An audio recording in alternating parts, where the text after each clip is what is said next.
Yeah, we got a great opportunity tomorrow night to bounce back here in the Big East against a really, really, really good Providence team. Coach Cooley's doing a tremendous job with his group. He's gotten them playing hard and tough as they always do. They're big, they're physical. Defensively, they've been really, really good this year. Guarding the three, being physical around the rim. I think they're one of the stronger teams in our league, one of the bigger teams, and they're always good on the glass. So we know what to expect with Providence. Offensively, they're going to run a ton of set plays, and it's going to start with Nate Watson.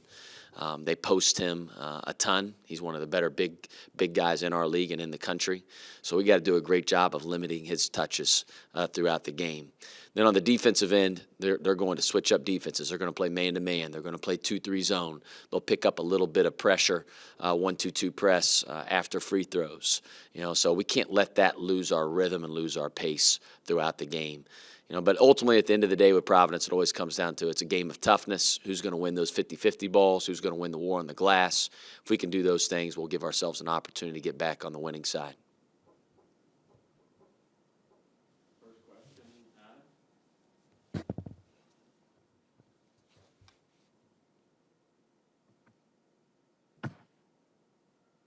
Travis, do you think that your team has played its best basketball in Big East play yet? No, I don't think anywhere close yet, Adam.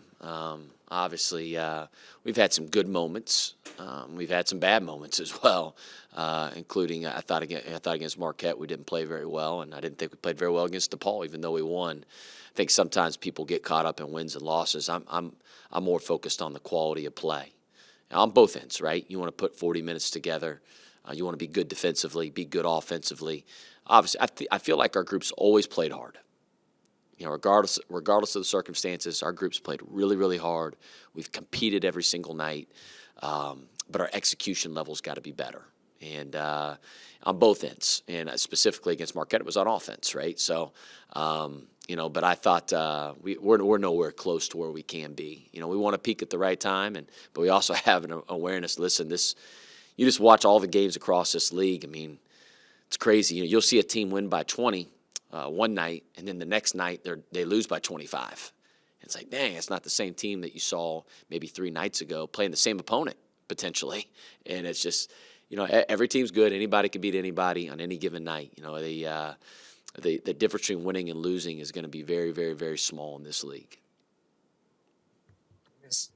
Is that sort of the key, the linchpin to your season, is figuring out how to put 40 quality minutes together from one game to the next? Because it seems like you guys were able to do that pretty well prior to the Big East.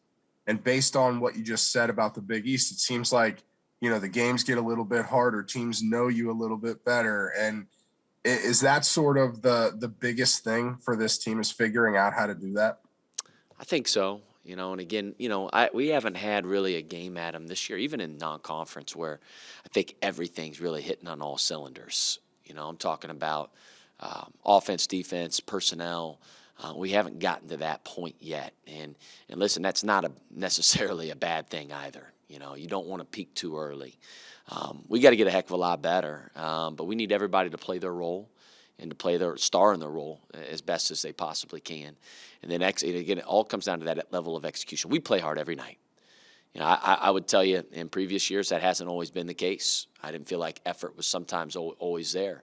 I feel like this group plays hard every single game. It's the same thing in practice. Those guys go hard, which, again, it's a long season, and there's a lot of times teams will take teams for granted and our guys play hard.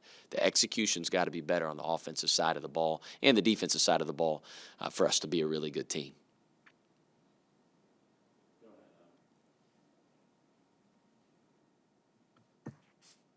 You mentioned the offense at Marquette, and I was curious, was that the first time this year where you felt like your guys tried to force it like that? Or have there been moments, maybe that was kind of the most impactful stretch, but has that been something that you've noticed prior to that game, or was that sort of the first time that you saw that? Yeah, it's been a little bit of a trend for our team. I think over the last few games, again, we don't have selfish guys in our locker room at all. But you have to. I said this says to our guys, and I think I said it on the radio show last night, you can't hoop your way out of trouble. You have to execute your way out of trouble, especially on the road, right? You gotta rely on each other. You gotta do your job. If that's to set a screen, if that's to get open on the wing, that's to get open on the wing. Whether it's you got to cut hard and be a decoy on this play, then that's your job, right? And I just think our details were lacking at Marquette, and then we're over dribbling it, and the ball's not moving as crisp as it needs to, and a lot of times the ball finds the open guy, and our energy of our basketball wasn't very good. And it started at the beginning of the game. Listen, I thought it was not just during the run. I think a lot of people are going to point during the run that Marquette made late in the game. I would point to the first possession of the game, second possession of the game. It's the same thing. So we have to be a heck of a lot better on that end. And I can tell you, we had a long film session yesterday because film doesn't lie, right? And again, our guys want to win. We have unselfish guys. We have winners in that locker room. So I know we're going to make a big change on that end.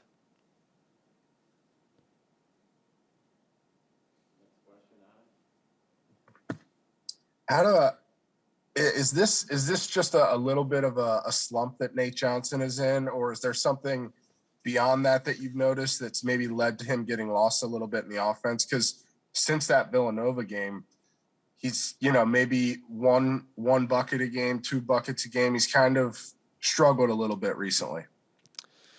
Yeah, I think, number one, Nate's a terrific shooter. Got all the confidence in the world of him in making shots. But our ball's got to move. Nate's not a guy necessarily that's a quote-unquote one-on-one player. It's not his game. He needs help. So the execution's got to be there. Screening's got to be there. The ball movement's got to be there. The ball's got to move. And then I think he'll be the beneficiary of a lot of those plays. So I think that the reason he hasn't gotten as good of looks as he normally has gotten is because of the ball movement and lack of execution. I got confidence in him. His teammates have confidence in him. Listen, he's just got to keep shooting the ball, but he's got to get the right shots, right? Again, it doesn't take a rocket scientist to figure out the worse your shot selection is, the lower percentage you're going to shoot. The better shots you get, guess what? The better percentage you're going to shoot. And I think that, again, our execution and our ball movement's got to be better, and I think that'll really help Nate.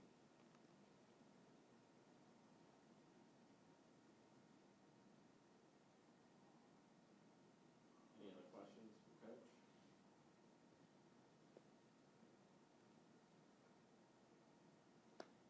That it? Thanks, guys.